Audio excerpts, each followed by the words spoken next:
Victory Studios in downtown Little Rock, this is Capitol View.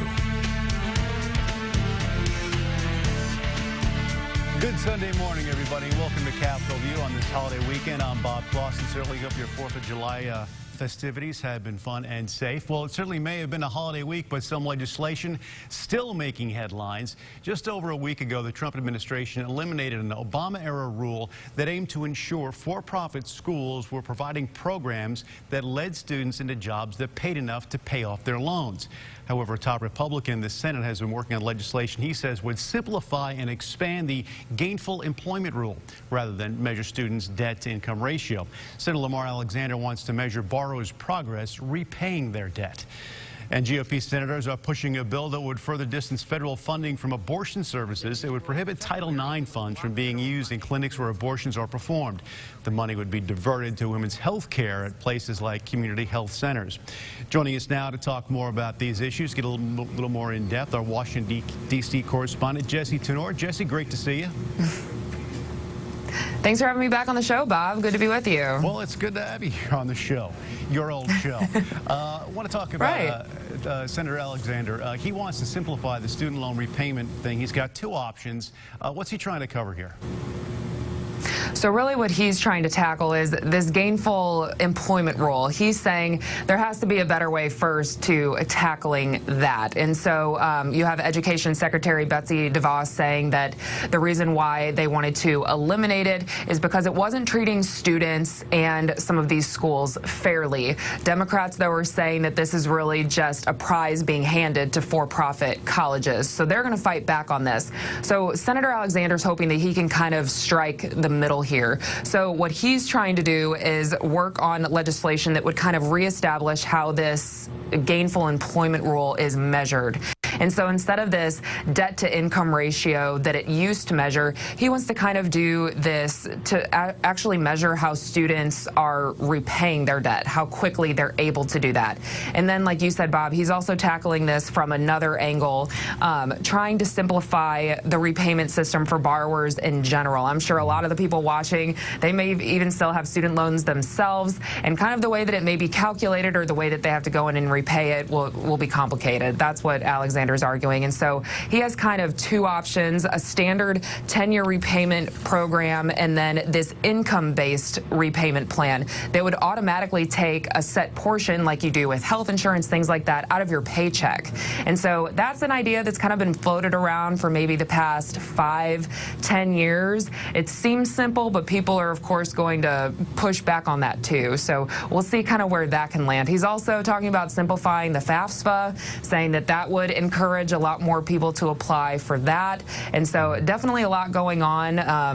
Making sure that students can afford college is a big priority of his before he retires at the end of 2020. So he kind of has a lot to touch on. Something in this, I mean, because you think about it, and people are going to think student loans, well, it's one of those things, but a lot of attention you would think Congress is giving to this, because it's almost, we're at a point almost, and we talk to people, you know, young folks like yourself, older folks like me, student loans almost become, that's just part of life, and we're just going to pay those back as we move through life, and we're really not looking towards the end of it. So you think that Congress, is there seem to be some sort of a consensus that we've got to get some kind of handle on this? Exactly. That's where the consensus is. There's an issue. There's $2 trillion of debt that families are facing across the country in student loans. And it's interesting. They're bringing up the debate, too, is that a lot of times, you know, this carries over into our older population. They may still be paying off theirs, or they're paying off kids, grandkids. And so they're saying that affects a whole other dynamic, too, when you're trying to pay for health care. For even younger people, when they're trying to start families, they maybe delay having children or buying a home. So it really has widespread ramifications on other things that Congress is trying to tackle. And so they've kind of honed in on this as maybe one way to help with other widespread issues. All right, so a lot more to come on that. And something that just is a constant source of information and content for all the newscasts out there. Congressional Democrats taking their immigration fight down to the border. Some folks visiting certain areas down there, Jess, and saying that some of these places, specifically El Paso, describe rapidly deteriorating conditions for migrants. They're alleging that detainees don't have access to proper food, health care, or water. The White House pushing back, claiming there's no mistreatment at the facilities, and they say, well, more resources are needed at the border. Lawmakers are exaggerating the conditions at these holding centers. We've seen a lot of back and forth about there's a crisis, there is no crisis. Now it seems to be we're at a point where everyone says there is a crisis. The president signed a $4.6 billion measure Monday, get emergency funding there. We're going to meet on this one?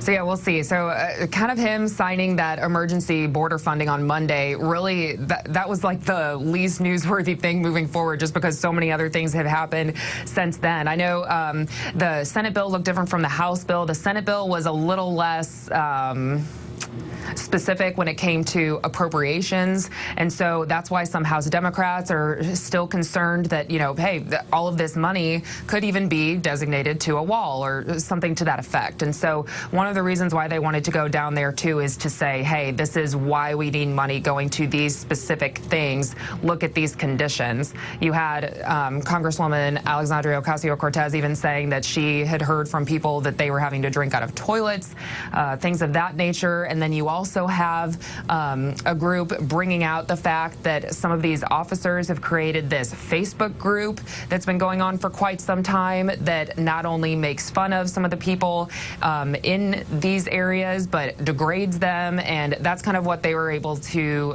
shed a light on to these congressmen and women as well who visited down there. And so now we're seeing kind of some effects from that visit. There's already lawmakers calling for a hearing as soon as next week to hear from Trump administration officials. They're trying to get that done by next Friday. Some of the officials have been saying they may not have time that early, but I know that lawmakers are really trying to stick it to them, saying, hey, you know, you need to explain what's going on. There is an inspector general report that even shows dangerous overcrowding and prolonged detention of immigrant children and adults that require immediate attention and action. And so I think there's been a lot of things happening out of Washington at the border this week to make for a very busy even next week when they get back from recess. You know, and as we discovered just exactly what's happening along the border, you know, one thing I guess you could say that the people across the country should be pleased with is that both Democrats and Republicans say something needs to be done. We all agree on that. So just exactly what they're going to do and what they're going to get done. And then it's off to the races for that. And I know, too, when you're talking about some hearings being held on this, at least late in the week, some folks had said that they will vigorously look into this Facebook page that may be out there with some discriminatory comments on it. They're saying that folks doing such things should be prosecuted. Busy stuff up there, Jess. Most definitely. It really never ends.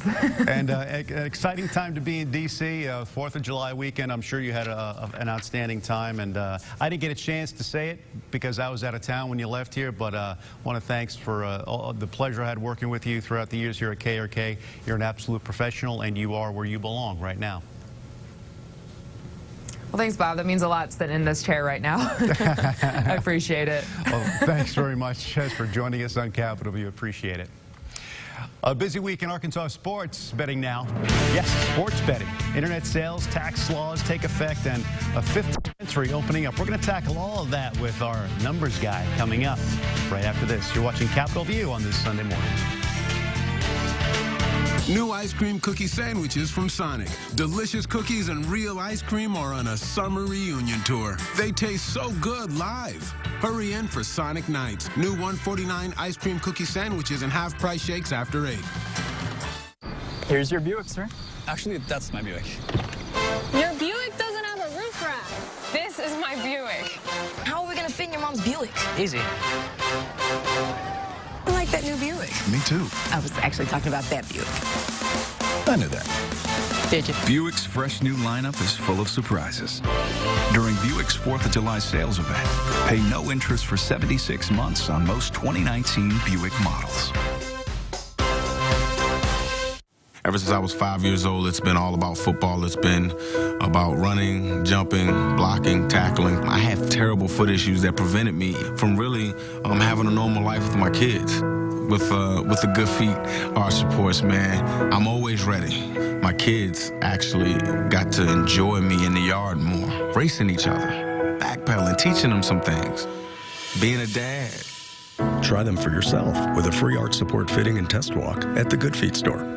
Sonic's Summertime Chicken BLT has basil, aioli, and melty mozzarella. It's like they took a BLT and turned it on its head. Oh, wait a minute. Nope, mine's just upside down. Oh. There we go. Oh, I thought we were upside down for a second. Hurry in for Summertime BLTs. Order ahead for happy hour anytime. You're watching Capitol View, Sunday morning talk focused on the political scene in Arkansas. Welcome back to Capitol View. Medical marijuana, sports betting, casinos, and internet sales tax. Just a few issues the Arkansas Department of Finance Administration oversee, and things that have been unfolding. Here to update us on these issues and much more, Communications Director for Arkansas Department of Finance Administration. Yeah. Scott Harden. Scott, thanks for joining us. Hey, thanks, Bob. Great to be here. I appreciate it. Thank you. It's been busy. It's been really busy. You know, under DFA's umbrella, everything from, as you mentioned, medical marijuana to the internet sales tax to racing to sports betting. I mean, so it's a busy week at DFA. We'll talk first up medical marijuana. I think we had the 5th dispensary, was it, that opened up on July 3rd? That's right. So we now have a total of 5. We have 2 in Hot Springs, 1 in Helena. We also have the Hensley location, which roughly could be considered Central Arkansas, and we also have Clinton. So a total of 5. And as you know, these things are really moving. I mean, they're making money. They're busy. They are making money. They've made almost, really, now it's over $2 million, 300 pounds of medical marijuana. So wow. If you look at some other states that opened with 12 dispensaries, they didn't even come close to these numbers. So Arkansans were ready. To say that would be an understatement. Absolutely. Any issues that have been arising with any dispensaries? Anything that's causing any problems? I think it's just the typical growing pains. The things that we're seeing, there's a statewide system that tracks every individual purchase. So we know when that seed was planted to the point it was sold. Mm-hmm. That tracking system, we've run into a couple of small issues there. It's nothing major. It's just an hour or 2 delay here and there in getting up and running. But we can see at the state level, we can see real time what's coming back. We can see when the purchase was made, how much was purchased. It's that intricate. The strain. The system of tracking it is. So we can hit a button and see, again, that $2 million in total was sold over the last month. Patients having any issues? Any issues with their physicians and getting carded? Thankfully, not at this point. A couple of small issues, people that might have an issue just with their card running, they're able to contact Department of Health and take care of that. So thankfully, at this point, no major issues. What's the, when you reach out on the revenue the state's going to collect in a year's time? It's going to be, I think going into this, no one knew what to expect. We looked at this and we were able to look at other states and the numbers and the number of people with cards and the percentage of the population. So let's look at right now. We've had $2 million in sales. We've got the 6.5% sales tax on that, plus the 4% special tax, so that's roughly 10.5%. That in total would be about $200,000 in tax revenue generated just from this first couple of months. So you take that and multiply it by several months, and it's going to be a significant number. You guys have got another column to add with some serious figures in it. We do. We have a lot of numbers coming in at DFNA right now. On the topic of numbers, we talk about some betting issues. Sports betting is now legal in the state of Arkansas. Basically, you can bet on anything out there, NFL games, NCAA tournaments, things like that. Rugby, cricket. I'm not a cricket fan. Yes. But you can bet on that if you like. You know, the only thing they noted, the Racing Commission did note you cannot bet on Arkansas elections. They did note that. You can't. Well, yes, at least not there. At least not there. Maybe off the books. What any obstacles on bringing this? I mean, because this is basically, beyond, you know, OTB, off-track betting, beyond things like that. This is real-time sports betting right now. Viva Las Vegas. Viva Las Vegas. It's Amendment 100 gave that ability. When Arkansans voted to allow casinos, they voted to allow sports betting. That was a part of this process. So, you know, Oaklawn and Southland are both fully licensed as casinos now. They can offer table games, slots, no limitations there. But with the sports betting, they had to come to the commission and say, this is our plan for sports betting. This is what we're going to do. This is the company we're going to use to set the line, that the points spread's going to be 5.5 on the Dallas Cowboys game. So they came to they went to the commission with this information. The commission said, it looks great, you can start accepting it, and as of July 1, Arkansans can stop in Hot Springs and place that bet. I think one question is going to be, can I do that via my mobile device? The answer at this point is no, it's not allowed at this point. Is that It could be down. That would require a rule change down the road, but Okay. at this point, if you want to bet on your favorite person. team, you have to travel to Hot Springs. No wagering on campaigns or elections. Again, if you know a guy, If you know that numbers guy. Yes. Internet sales tax is also an issue. Internet retailers with no in-state physical residence will be required to collect Arkansas sales tax and use taxes on purchases. That's another new state law that took effect. You have friends that live out of state, and they say, you know what, I'm going to get something online. Yes. I live in a state that collects state sales tax via the internet, but I'm going to have it shipped to you in Arkansas, and then just send it to me. Right. And a friend of mine told me that they had done that. Yeah. That can't happen anymore. No. And I think people, and it's one of those things when you're sitting here and you're buying something online, we never thought of sales tax. Right. It was never an issue. But now there's going to be a whole other line you got to look at. That's true. So we did have several that had voluntarily come to the Department of Finance and Administration and signed agreements saying proactively we will be submitting this prior to this requirement.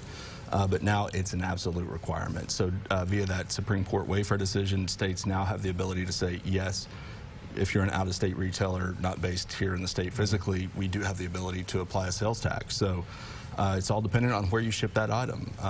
As you ship it to Little Rock or wherever that point is, you'll be paying state sales tax along with the local sales tax. So you're right, as of July 1, if you order that item, I just ordered a Yankees hat on Amazon and I paid sales tax on it. A Yankees hat? Yes. You're not a Met fan? No.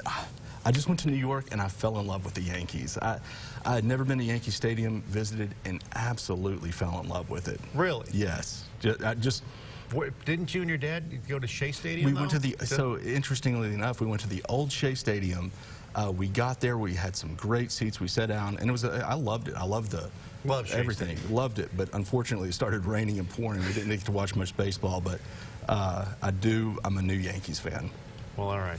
I grew up actually going to Shea Stadium with my dad. We would watch the Mets and Cubs. And oh, did you? He would always say, let's watch the Mets and Cubs battle it out for last place back then, because that was that era. But you're still a fan? Yes, I am. Okay. But I'm more of a Cubs fan now, just because it's more family history. Yes, I understand. But it was nice stuff. Your dad brought me back a small replica of Shea Stadium. I remember that. So I still have that. Very cool. Boy, we went from sports betting right into sports and all kinds of stuff. Yes. Scott, thanks very much. Tell your folks to say hello. Thank you, Bob. Appreciate your time this morning. Great to see you. When we come back, coming up, a 27-year-old making history in an industry that makes nearly $5 million a day in Arkansas. We're going to talk to the newly appointed Arkansas Game and Fish Commissioner right after the break. You are watching Capitol View on this Sunday morning.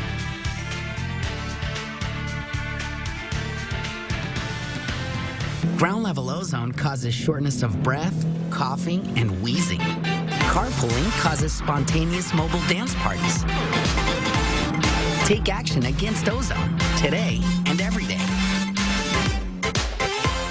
Here's your Buick, sir. Actually, that's my Buick. Your Buick doesn't have a roof rack. This is my Buick. How are we gonna fit in your mom's Buick? Easy. I like that new Buick. Me too. I was actually talking about that Buick. I knew that. Did you? Buick's fresh new lineup is full of surprises. During Buick's 4th of July sales event, pay no interest for 76 months on most 2019 Buick models. The sale of the season is here.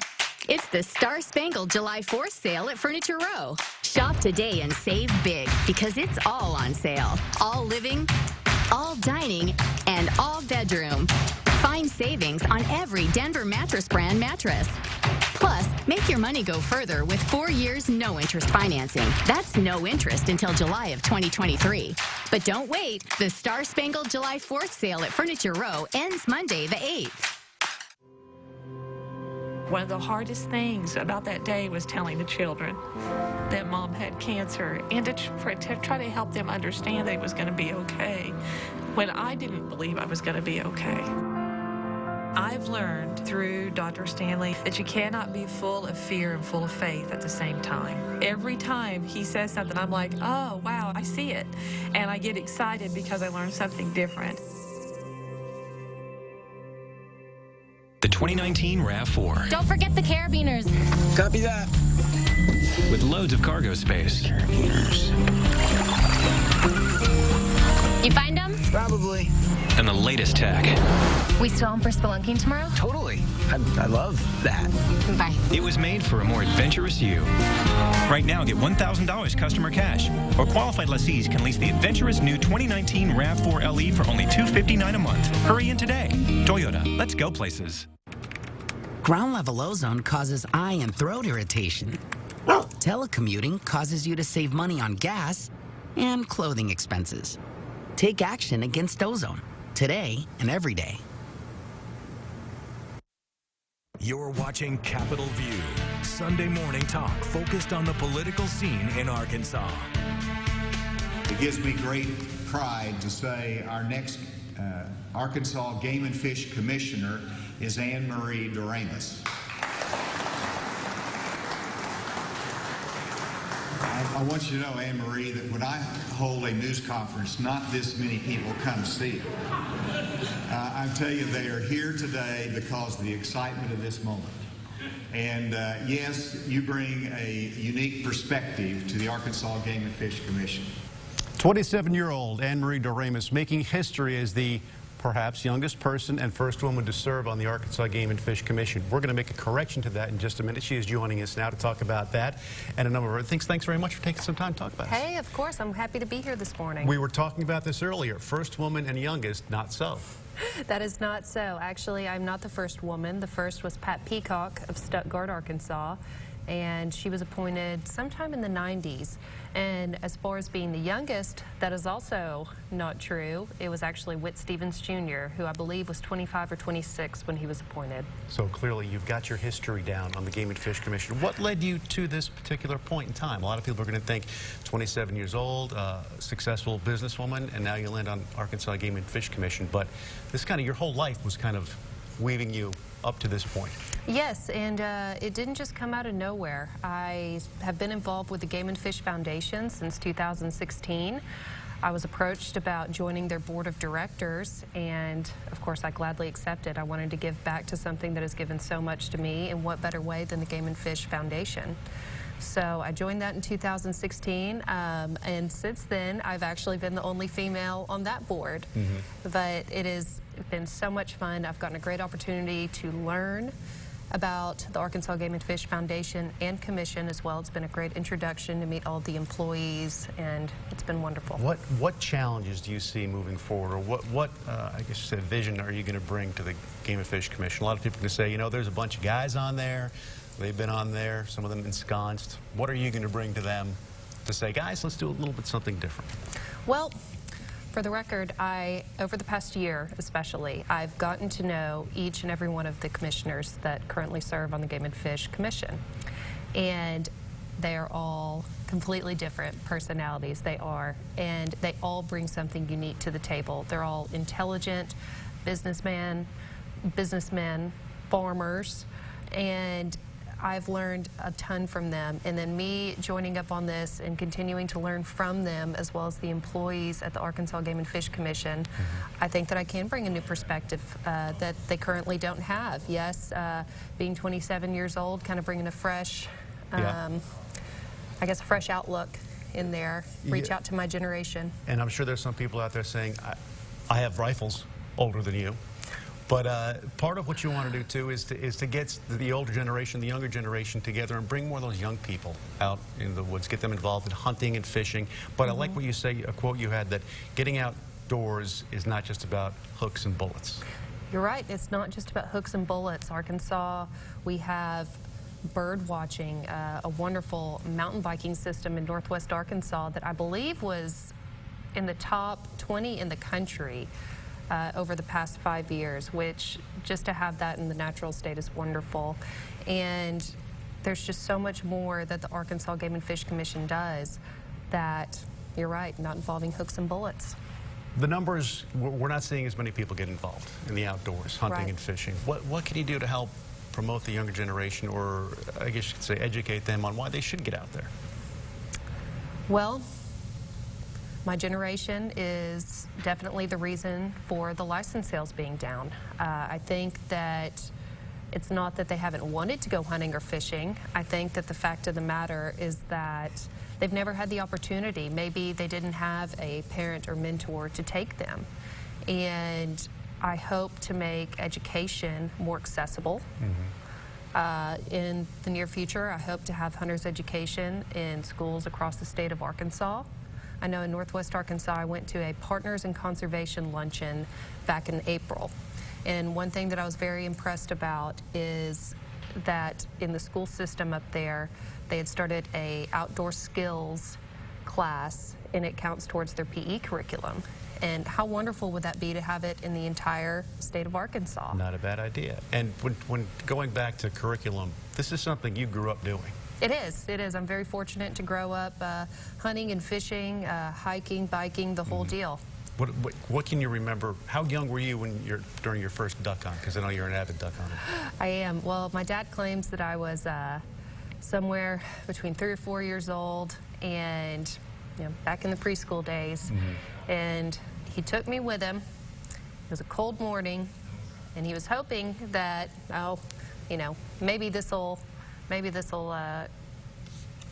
cold morning will keep her from coming back. And I've already got 3 boys who are interested in this. That just sounds like more guns to buy, and and anyway, I was hooked on it. I can imagine. I loved your it. family must be so proud of you at this appointment. They are. They are very proud. I've had a great support system my entire life. My dad, my brothers, my mother, but especially my husband. He's been overwhelmingly supportive, and I couldn't do it without him. All right, well, keep us posted. I will. I on will. the goings-on at the Arkansas Game and Fish Commission. Congratulations. I sure will. Thank you. Thank you so much. We're back right after this.